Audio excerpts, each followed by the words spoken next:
practicing naturopathic medicine. After I became a naturopathic medicine, after I got into naturopathic medicine, when I started getting more open to Feng Shui. And I think that the catapult there for me was when I started doing house calls, because I could see their home. And I do feel dramatically that medicine, at least the medicine that we provide as a naturopath that covers body, mind, spirit, in some ways is easier on all of us, doctor and patient, when it's in the home. There's not overstuffed leather furniture. There isn't that bag of supplements, oh, I forget my theanine at home. You can pick them up, you can touch them, they're in the kitchen, you can see what's in the fridge. I mean, you're learning all kinds of things. And it was in that environment that I really felt I started to see amazing linear changes looking at health, wellness, and Feng Shui. And since then, it's only gotten, honestly, cooler and more exciting. And, there are even more neat things that I discover. But that's how I got into it. And I think the number one thing that I hear is, well, if my bathroom's in my wealth corner, I'll always be broke. It isn't the case. It's just the thing that I bring to Feng Shui that maybe is a little different, and I don't think it's totally different than most Feng Shui practitioners, is because I come at it as a naturopathic doctor, I'm already incorporating the individual. As you've probably talked about before, the way we look at medicine not being every strep throat is the same. What makes your strep throat different, or how is your body, manifesting the strep throat? It's the same with Feng Shui. Like, you can say, oh, I'm having money trouble, so we'll look at the Bagua, and I can show you some visuals as far as what I'm talking about. But essentially, if you walk through your front door, it's the back left corner. And if you look at the back left corner of your house and of your property and of each room, there'll be a similarity that you can link together with a thread. And that thread can then lead us to, hey, what are the changes we can make for wealth and health, or those finances? But no, you don't ever have to move a bathroom. I mean, I have yet to have a consultation where I'm like, all right, let's level it. Let's start over. It just doesn't. What I think is neat about Feng Shui is the people that know what they're doing are going to say, all right, well, here's how we can fix this. Like, everything is remediable.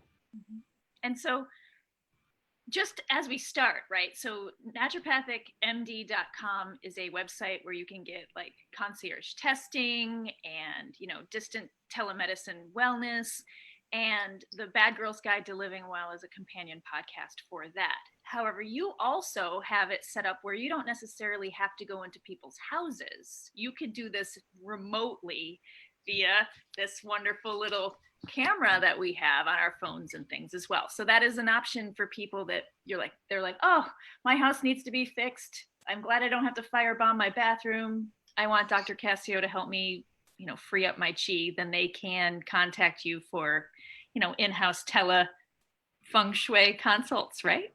It's exactly right. Yep. We can do it all virtually. And in most people really like that option, at least even locally, they like that option first, because it's a way of, that first introduction, whether it's a house call strictly for medicine as a naturopath, or whether it's a house call that's set out to be Feng Shui, that first day of, oh, I'm going to get judged. Oh, she's going to look around. And it ends up never feeling that way. But I think everybody, myself included, I would initiate that meeting with that fashion or in that mood. Yeah. And so making it virtual is like, well, I'm just going to skip over that junk corner. But the thing is that we all have it. Like, you started the podcast, we've all got chaos. And it's about making sure your chaos is in the place where you can handle it. It's all about balance, whether it's health and naturopathic medicine or Feng Shui and the elements that people want in their daily surroundings. Mm-hmm. So as far as helping people with this process, what are some of the best things that you've seen, or remedies that you do, or how do you see this relate to health more specifically and wellness? So the two examples that come to mind are wildly dramatic. And honestly, I could nerd out for way longer than we have about this. And my practice, I do a lot with like chronic naturopathic practice. I do a lot with chronic gut stuff, like opening to opening. If it's about digestion, bring it on. And so so this is my, my swayed N. I don't have any double blind placebo controlled trials on this, but I can say, that there's a marked, there is a powerful link when you are addressing essentially constipation would be an ailment, and you can walk into the house and the people that are already dealing with constipation are now open to some home remedies, to some Feng Shui elements into their sort of, medical recommendation list. And that's often where I see the leap from health related patients to Feng Shui clients. And the other one is anxiety, but to talk about some of the constipation elements. It is just so cool. So if somebody's dealing with lifelong constipation, we all hold in different areas. And if you start taking out some of these descriptors, you know what I mean? You start taking out some of the words in the sentence. All constipation is not getting rid of what you should be getting rid of. I mean, whether it's coming from gallbladder, coming from liver, coming from the closet, coming from the junk drawer, coming from the garage, right?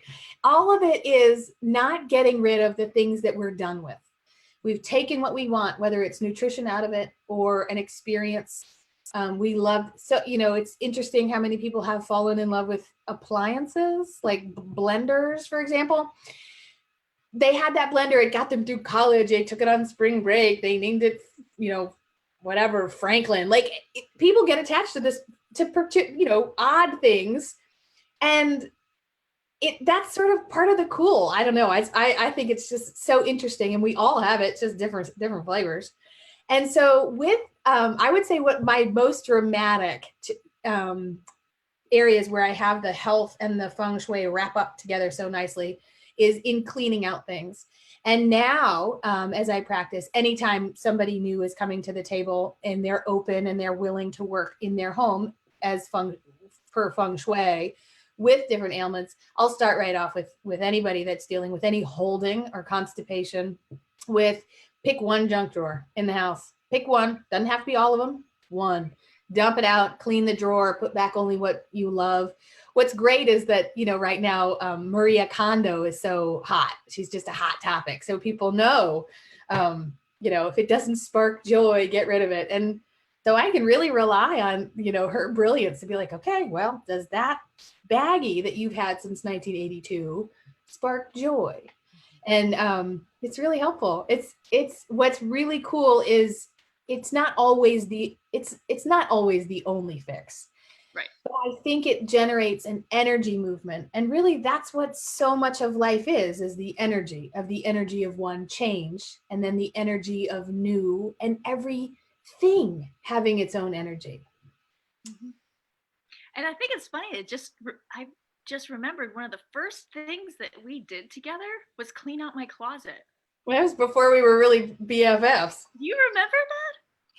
Well, I absolutely do, because I think I've always been good at this, even before. Yeah. You're like, you don't need this. Exactly. Yeah. I mean, it definitely brings me joy. I do love it. I love the before and the after. I love the idea that you free up someone's space so they can take up more room. And I think largely I've been doing Feng Shui without really knowing it my whole life.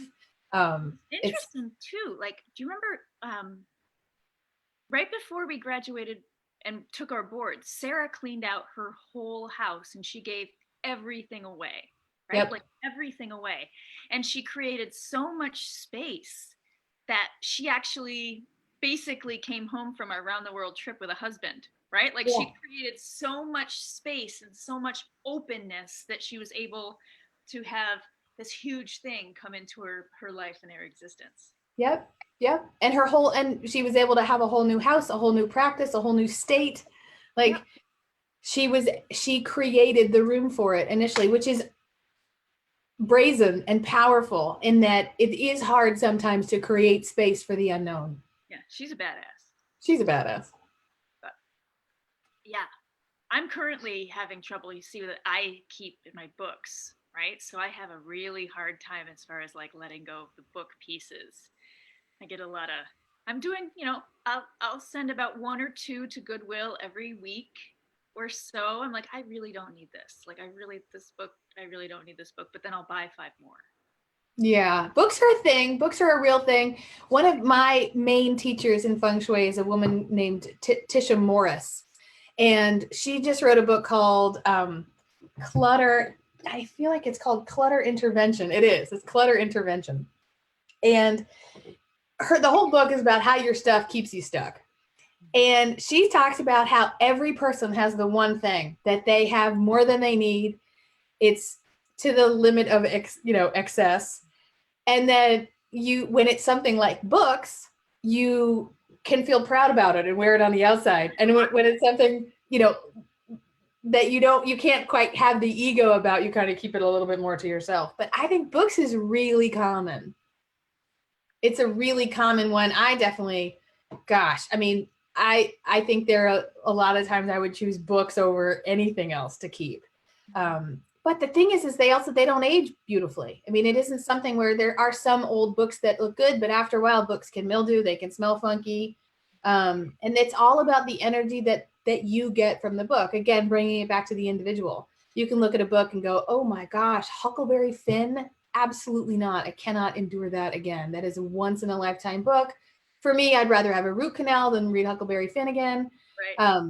But no, I'm done. I did it. I checked the box. You look smart. Yeah, I don't want to look that smart. I'm not that smart. My brain will turn off if I have to read that book again. It's done. Yeah, good. Bye-bye. Yeah, but I mean, everybody has the book that they read one summer and it brings back a memory. And so when they look at it, their energy goes up. Yep. But it's also about, what do we look at? Some people look at a wall of books and go, oh my gosh, I've never read any of them. I need to read. And their energy sinks. Right. Yeah. Oh, this is really interesting because this harkens back to our conversation 2 weeks ago about toxic people. Right. How toxic people make you feel. And it's the same thing with toxic stuff. Like, yeah. I have a necklace that I hate.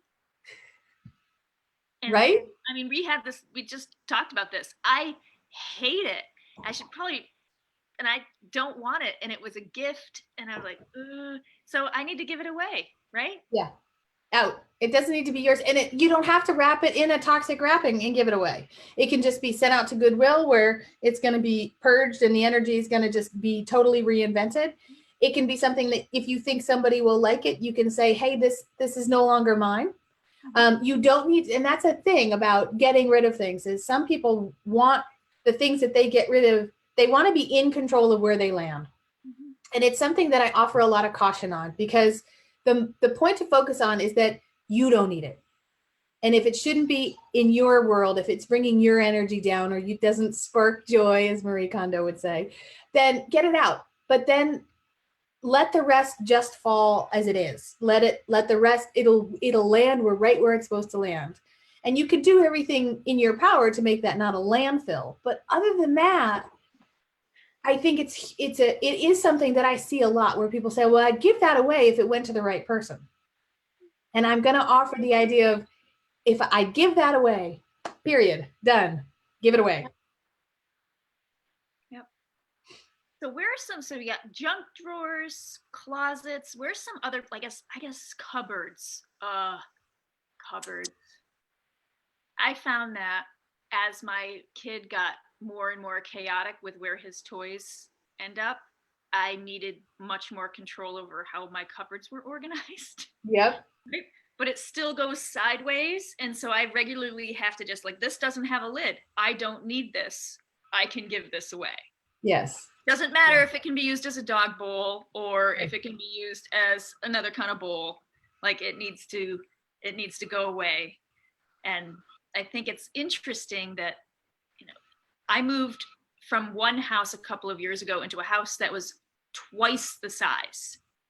And when we moved in, it was like, oh my God, there's so much energy and there's so much movement, and let's keep it like this forever. And that's not what happened, right? Like, what is it about needing to fill those spaces, do you think? It's a really good point. And I think for everybody, it's a little bit different, but it's just like the adage about a pocketbook. You know what I mean? Like having a purse. If you have a little purse, you have a few things. If you have a big purse, you have a lot of things. Nobody has a big purse and one thing in it. And maybe it's about some subconscious thing of needing to fill the extra space, or maybe we're just inherently thrifty. And you know what? If there's room, we're going to put it. Yeah. Yeah. I don't ever read into I try not to at least read into like the depths of what that means, because you know what? It's human nature. And if there's a space, we're going to put something in it, or we're going to enjoy it the way it is. And if it's enjoyed and it's simple and it's empty, I had a boyfriend for a long time who used to refer to surface clutter. He just couldn't handle surface clutter. And I love that idea, because surface clutter is one of those things where some people would say it's art. Some people would say it's deliberately placed for others to enjoy. Someone called it a tchotchke pinata that got thrown up all over the place. There we have it, a tchotchke pinata. Exactly. And I think surface clutter is a great way to sort of highlight the things. Like there are times where I want something. I want a little surface clutter. I want a candle on that table. I want a plant over here. Are they surface clutter? Maybe. But what I don't need to do, and what in Feng Shui, what you think about is there's energy coming at you from everything we own, whether it's a box of pasta in the cupboard or a gigantic plant that's out. And so the trick is, where do you want your energy to go? Like you don't really want to look at a box of pasta, but you probably want to keep it in the cupboard. And so, and in true Feng Shui, you're looking at everything, not all at once, like bite size, but all of it has to say, yes, I want that. Yeah, at some point that box of pasta is going to be delicious.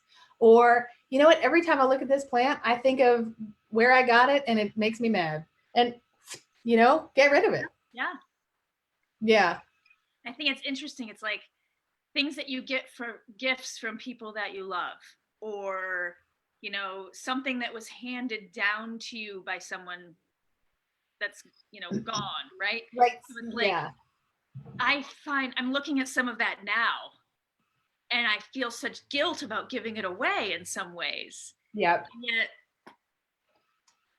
I don't want it. Yeah. So the thing is, one of the things that I read, and I read a lot about Feng Shui, I can't help it. And so I can't remember exactly where this came from. It could have been Tisha Morris, or it could have been Jamie Barrett, I think is the other. Yeah, Jamie Barrett or Tisha Morris are the ones that, they're all good. But I want to give credit, and I can't quite remember where this goes. Well, I think that this is one of my favorites. Yep, there's Jamie Barrett. It's Jamie Barrett, and it's Feng Shui Your Life. I don't know if I even say that right, but I love this book. That was my first book. It's my only book. Yeah. And a girl, look at you. I'm glad that you still love it. Yep, that's my go-to. I actually have mine here. Mine I've had so long that I have puppy marks. Puppy mark. That's how long I've had this. It's been about 2 decades since I've had a puppy. Yeah, so it's good, and it's timeless. It doesn't age. The way she puts things together, the words she uses, the pictures, everything is transferable as far as the date. She is really great. Like, I'm good at a lot of things, not to be an asshole, but I'm good at a lot of things. Decorating is not one of them, right? And it's just not. And so I love the pictures that she has in this book. And it's also one of your gifts, 100%. And so that's why it's like, do what you love what you do, follow your bliss, right? But yeah, all of that. I have appreciated so much the time that you've spent going through my house as someone who's, one of the least judgmental people that I know, even though I do know that you love me. You are very non-judgmental of my madness and my mess, as I look at it over there. Yeah, as you're eyeballing it, as you're eyeballing your chaos. But I love how, we've gone through and we've switched things around in the house and how it feels so much different after, and it's been such a good experience for me. So I do recommend anybody that wants to free up some space, if you need help and you can't look at this book and be like, ha ha ha, I would never be able to do that in my own house, that they get your help because you're great at it. And I love it. And I think that that's contagious.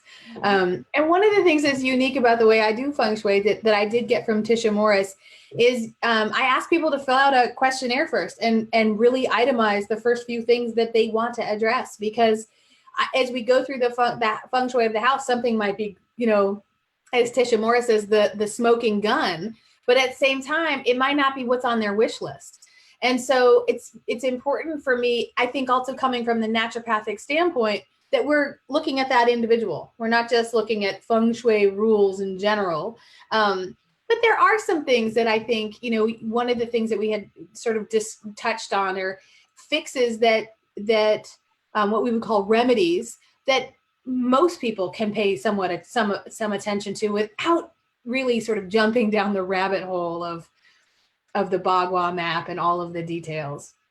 And there really are some fun things that can be done. And as you're saying, surface clutter and, things that make your energy go up or things that make your energy go down, or we all have the one thing that we collect. I would never start there. I mean, if your thing is books, if you were a new client and your thing is, I love books, we're not going to touch the books, particularly on day one. And at some point we might, but that isn't the starting place. The starting place with Feng Shui is exactly what you just said. When you're done with it, you feel lighter and freer and as if your soul can take up more space in your own house. That's how it feels. It was something simple. Like at one point we switched a direction of a rug. Exactly. In a painting. We moved a lot of paintings around. Yes. And repurposed certain things. And so like, I think I need another appointment. Yeah, it's so fun. I mean, it's so fun. Like, yeah, it's a lot of, it's really fun. And what's really, it's neat is often that sort of Skype interchange will be maybe the second time I'm speaking with somebody, or the first time I'm really face to face with them, depending on, their location. And it's always fun. There's always sort of a lighthearted, giggle that happens with it. And I think it's about moving this energy and creating a space for joy, I guess, is really what I want to go to. And I think that bringing joy into our lives is sometimes not prioritized, but I think 99% of the time necessary. Oh God. Whether it's articulated initially or not, it's often by the end of a Feng Shui appointment, I just want to have more fun. Or as our friend Jody would say, my fun bucket needs some filling up. Like we need to have joy. I mean, we're here to be joyful creatures. And I think that often I'll have somebody, fill out the initial questionnaire for Feng Shui and they'll say, oh, I want to work on my finances and my relationships are in the toilet and I need to make better contacts for networking. And then after the end of the appointment, they're like, and I want to have more fun. You know what I mean? Like often that isn't until later, but it's always a dynamic list. Fun Bagua. There's not a fun Bagua. So that's got to be kind of all of it, right? It is. And I think, you and I, you had said that you had opened up this book when I had said, this is the book I wanted to use in today's podcast. And you had perhaps divinely opened up the page to, what was it? 60? Page 60. Yep. Yeah. And you had said it's called Joyful Living. And I thought, well, it's actually, I'll just be totally frank with you. It's actually not a page I remember reading before. Yeah, I read this book cover to cover, I think 3 times, maybe. And I looked at it, that just yesterday. I looked at it and I thought, I'm not sure I've ever really sat and read the things on this list. Like it's all about joyful living. And that is because it's in the first pages of her book, because that is what Feng Shui can facilitate. And it's a recipe for health. Exactly. Because I've talked a lot about, like, I've been going through this huge life transition as far as like, and I think that in years from now, I'll be able to go back and listen to these as far as, from like August to now and probably beyond, and be able to see the progression of like how my life changed and opened up, and I was able to create space for joy and manifestation in ways that haven't priorly like I'd been able to do before, or I'd been just like I was just content, or Yeah, you're going to be able to witness your own evolution. It's amazing. But I think I look at this and it's like, expect grace in every moment, become a force for good, write down your blessings, right? For the gratitude aspect of it. And these are things that I've been doing. Mm-hmm. And I've pulled them from different, like from Wayne Dyer and Abraham Hicks and like naturopathic medicine and like You're a Badass and like all of these things that are coming together. It's like, don't take things personally from the 4 agreements, and go barefoot in the soft grass. I do that all the time with my naked yoga in the backyard, right? Like swim in the sea and just see beauty everywhere you go, and giggle and laugh and be goofy and cherish your family and friends. Like this is a recipe for health. It is. And health, like you can't, if you're healthy, you're happy. And if you're not happy, you're not healthy. And like, this is the holistic view that naturopaths take that no one else really takes. Or they're, should have an honorary naturopathic degree, right? Right. Listen to the whisperings of your soul. Follow your dreams. It's joy. It's just joy. And I think prioritizing joy is not something that falls into the Western paradigm of health, at least right now. And I, as the eternal white-knuckled optimist that I can be, it may be at some point. You're the good one. I'm the good one. I'm the good one. I think it ultimately will be part of it. I mean, and it is definitely more in the vernacular, but I think naturopathically, we've got an edge. We've got already the clientele or the patient base coming to us that is willing to use and accept, body, mind, spirit, and move forward with as a multifaceted being. And, one of the books incorporating Feng Shui, the Tisha Morris book, I don't think it's her newest, but it's called Mind, Body, Home. It's the same idea. Mind, body medicine, mind, body, spirit, naturopathic. Here's mind, body, home, and how our home influences us. And again, it boils down to being in a place, whether it's in your own skin or in your own house, where you have joy. Right. Yeah. So we talked about like constipation. Yeah. And I think that what's the opposite of like joy and love? It would probably be anxiety and fear. And stagnation. And so what are some of the remedies for anxiety that you've seen besides like cleaning off surface clutter for a person that hates it? Yeah, well, actually, even taking off surface clutter for people who don't hate it helps with anxiety. One of the biggest things I do for anxiety, and it sometimes heightens anxiety just for a few minutes, unless I'm there with them. And if I'm there with them or with them on the Skype, it ends up being a giggle fest. But what I'll say is, where is your station? As you know, I'm somebody who strongly believes that we all have our station in our home. And I'll say, where is this bad? Nothing's bad. Is it remediable? Yeah. Does it need to be? That's your question. You wear a lot of hats. I do. You wear a lot of hats. You might need more than one station. I do need more than one station. So I didn't use any of the good or bad, or it's unnecessary. But I think for anxiety, for example, a quick fix, not necessarily quick, but a fix for anxiety. One of the things is looking where that anxiety comes from. And if it's just sort of a generalized anxiety, one of the things is to have a clean station, to have there be a reset. So if you have a desk or a tabletop, someplace where you're going to sit and do your work, have that be 99% of the time clear, so that it's something where you could literally put everything away when you're done working.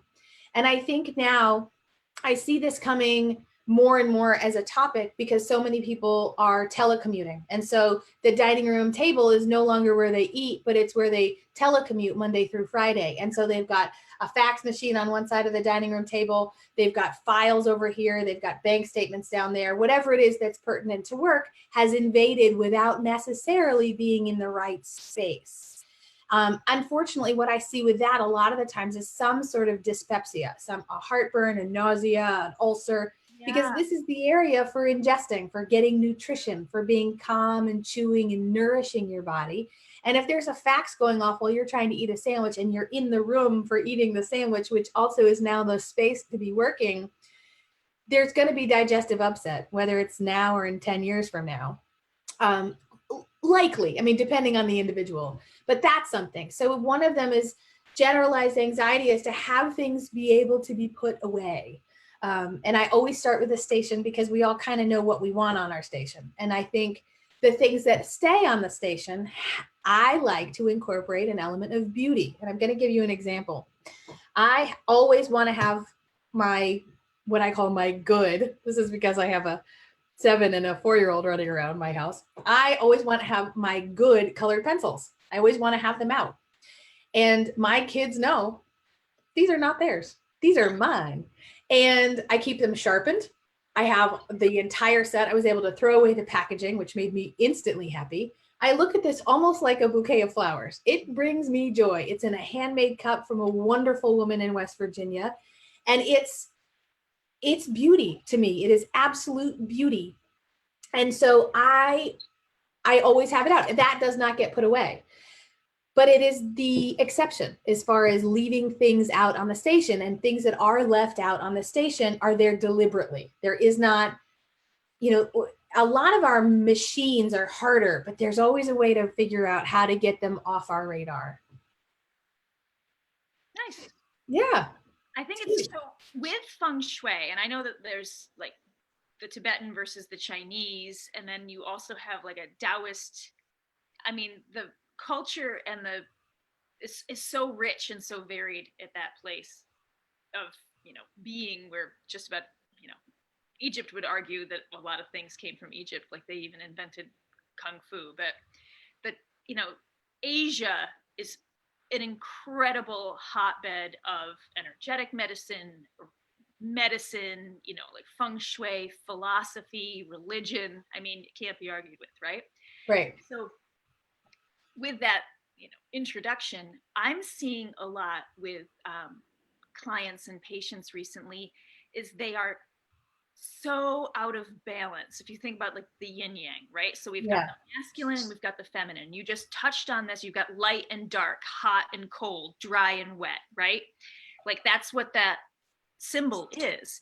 But in the way that Americans are living their lives, for the most part, it's mostly the white side. It's mostly yang, it's mostly fire, it's mostly masculine. And that, I think you touched on, if you've got a fax machine on your dining room table, it's the sympathetic system that is completely overpowering the parasympathetic system. Exactly. You've got yang taken up where your yin should go.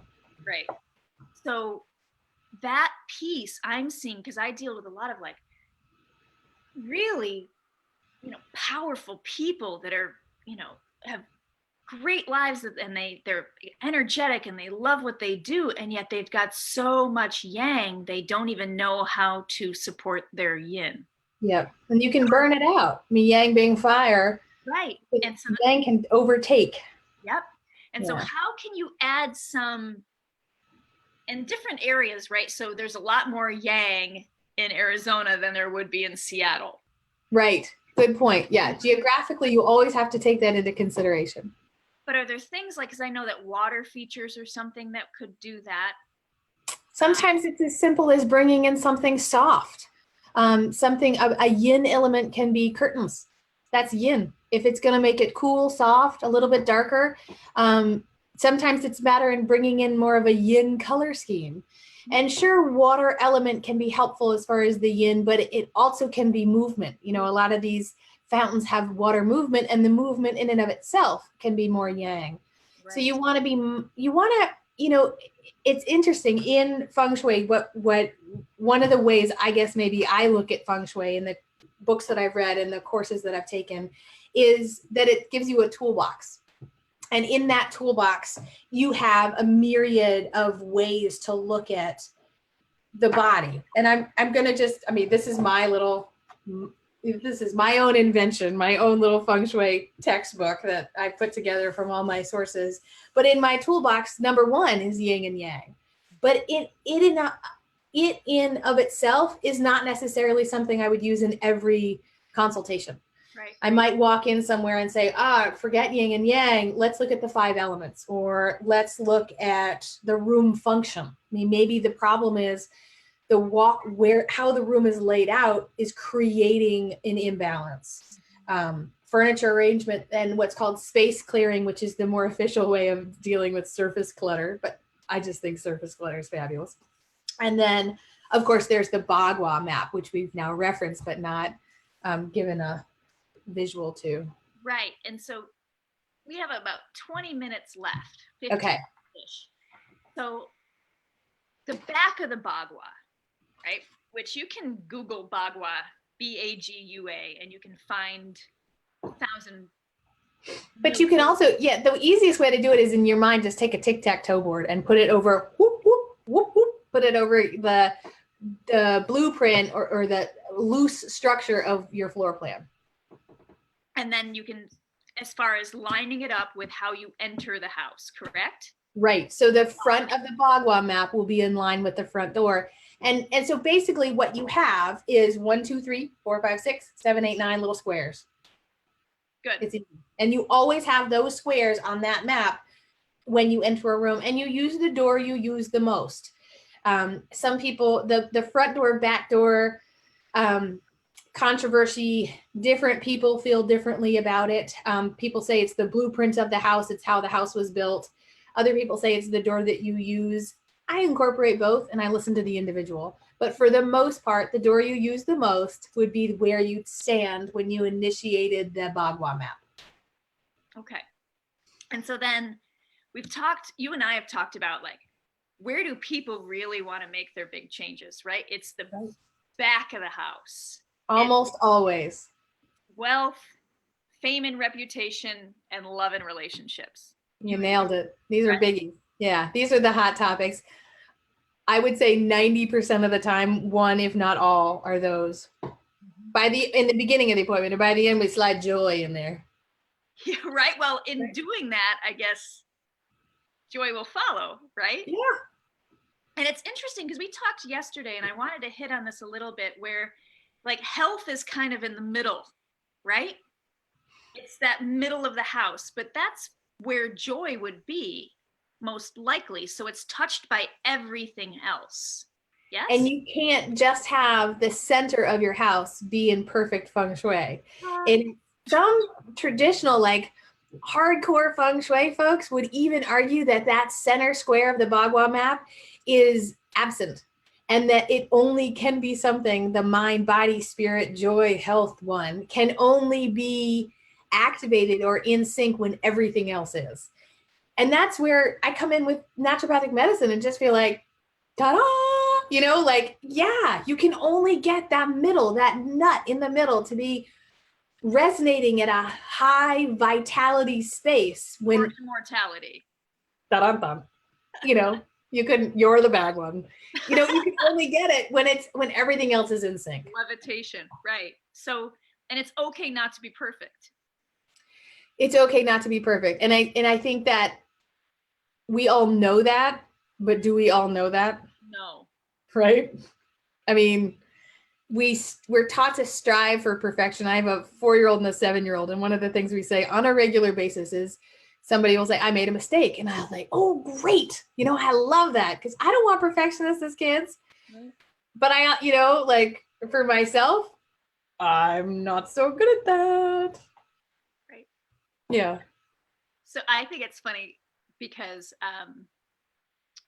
when you make your little tic-tac-toe, it goes over your whole house, but it can also go over room by room. And it can go over the whole, the property line. So you can take it from the property line of the house. So it's the entire property. It can go over the structures, the garage or the house, whatever it is, the building itself. And then it can go over every room. And then there's sometimes where I've done corporate feng shui for folks and we'll just do their cubicle or just their desk. And you can take it and, blow it out and zero it in. You can do it. A lot of people do it sort of inadvertently, just sort of not inadvertently, but just kind of teasing with their desktop. They'll say, okay, well, if it has to do with money, I want it in back left. If I want it to do with love and relationships. I love that. Yeah. It's going virtual. Exactly. World. Exactly. Because we have so much on our computer screen. Why not? It creates, it just creates a more streamlined, less chaotic field coming at us. I mean, how often are we always looking at our desktop? I would say pretty often. I like that new update Apple did with screen time. Oh, yeah? I think it's a really good come to Jesus about how much time you're spending on your phone. Oh, that's cool. That's right? Good. It's really so it gives you an idea how much blue light you're getting exposed to. Exactly, that too. Yeah. So as far as like the back corners, so if you wanted to bring more, like besides clearing things out and right. rid of old stuff. Right. And okay, honey. And there you have it. Bye-bye, honey. So the, there's the chaos. Right there's the chaos. This is my health area of my house. It's covered in Legos and Transformers and Play-Doh. So you've got it's creativity. Yeah, it's a lot of energy engendering. Yeah. A lot of stuff to be, really harnessed in there. So besides cleaning all of that up, putting that in, places that are easy to get, but like besides cleaning things and getting rid of old stuff, what are some charges that you can do Okay, honey. What are some charges that you can do for those areas in particular? Like we've talked about like love and relationships.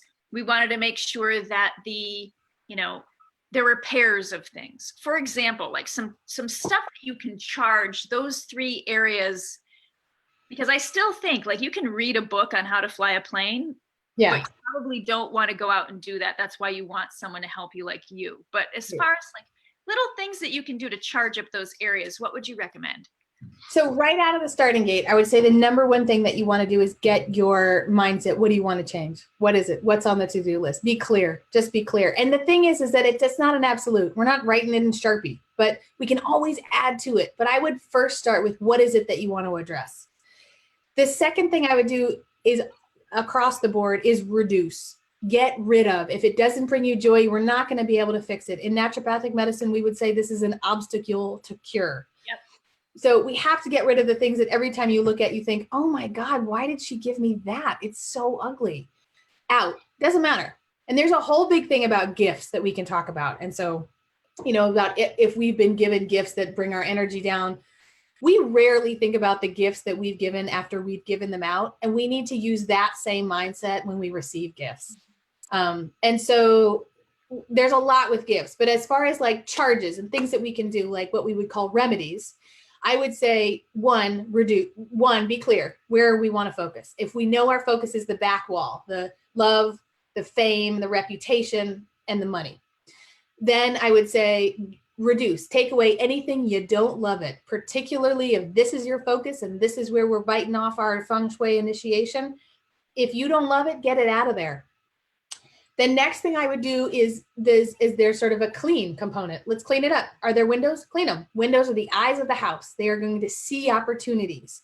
We're going to miss opportunities if the windows are dirty. So if there are windows in that part of the house, they need to be kept clean. As much as this isn't for the back of the house, one of the first things I always start people with and initiate people to feng shui with is look at your front door. The front door of the house. Now, first of all, everybody thinks, oh, I have to paint it red. And no, you don't have to paint it red. But the mouth the front door is the mouth of chi, chi being energy. It's the primary mouth of chi. It is, whether you use it or not, whether you're in and out the back door, side doors, whatever, the front door of the house as it was built is massively important to instigate change. Massive. The light needs to be clear. The house number needs to be clear. There needs to be no dead bushes, grass, debris, dirt. One of the things I like to say is your welcome mat should bring you joy. If it's old, it's been there 6 years, every time you look at it, you go, ugh, go buy a new one. This is a $18.99, dollar change that is massively impactful. So even if that isn't the focus, that is one of the things that you can always start with. You can start with cleaning it. You can start with, maybe it does need a new coat of paint, but a welcome mat. It needs to be open, clear, well lit, and inviting. Other things. So in the love and relationships, right? You don't want a single of anything. If you're looking for a pair, don't have a pair there. Don't have a single. I used to have a painting of a bird standing by itself, and I inadvertently hung it. It was really before I got into Feng Shui. I hung it in the back right, and that isn't the message I want to put out there. So you don't want a single of things. You want pairs of things. You also want to make sure that there's a warmth element. The whole back of the house are all warm colors. Pinks, oranges, reds, pretty much across the whole back. Particularly love is more pink. The middle, being fame and reputation, is more fire, like reds and oranges. And then towards the left, or the wealth, is more golds, also purple. So a nice thriving jade plant or a money tree. These things are known for cultivating prosperity. Would be a great thing to add in the back left for wealth. Again, get a purple pot. Don't get it on sale. Get something that makes your heart happy when you look at it. And I think that's a neat thing to add. The other component for all three Bagua areas along the back are things that make your eyes go up. So hanging things from the ceiling, whether it's a wind chime or just an artwork that hangs, making sure you're utilizing the space from the ground to the ceiling. Those are sort of neat, quick things to add. I like to add, I don't like potted plants in my fame and reputation, because my fame and reputation is my bathroom. And so the bathroom carries the water element. And so I don't have any potted plants in there, because I don't want the dirt to be, the dirt of the plant to be then harmonized with the water of the bathroom, because that's the room it is. And then we get mud. I don't want my reputation in the mud. So I just use those pathos that grow right out of water. And again, keeping plants healthy. There's a lot of really little things that we can do that are bite-sized pieces to welcome you in to the practice of Feng Shui. And it is that. It's something you do when you get into it, you can practice it a little every day forever. Mm-hmm. Do you hang prisms over all of your toilets? I have, yes. Yes. I bought a whole bunch on Amazon. I hung one, kind of. I think because my ceilings are so high, it's really difficult for me to get all the way up there to hang the prisms. Yep. But I guess that's something that I should do. They're beautiful. I do. A lot of times you want to do prisms over areas that are drains that go out and down out of the house. And so it depends on where the bathroom is, but you want to keep some of that energy more buoyant, and that's what that will do. So it's a blanket answer, but yeah, probably. All right, I'll have to figure out where those are all going. So anything else that you can think of as far as last words for Feng Shui? How do people get a hold of you? So I would just use my email, drcassio@yahoo.com. So simply DRCAS as in Sam, CIO @yahoo.com. And We set up a time and we do I do about 15 or 20 minutes, just conversation, and just make sure my skill set matches your need base. And then we take it from there. I feel you have to fill out I think it's about a 3-page paperwork that I put together. And then from there, we set up a Skype or some sort of visual, whether I come over, or typically we start with a Skype, I will say. And I get a floor plan from you first that can be drawn out on a napkin, nothing specific. Awesome. Yeah. Well, I hope people take advantage of that, because I have, and I feel like it really helped shift a lot of stuff that I was going through in a beneficial way. So this has been Dr. Heather Dowling and Dr. Anna Kate Cassio with the Bad Girl's Guide to Living Well in our Feng Shui episode. And we will see you next week, Friday at 10 a.m. Pacific Standard Time. And I hope you have a great week.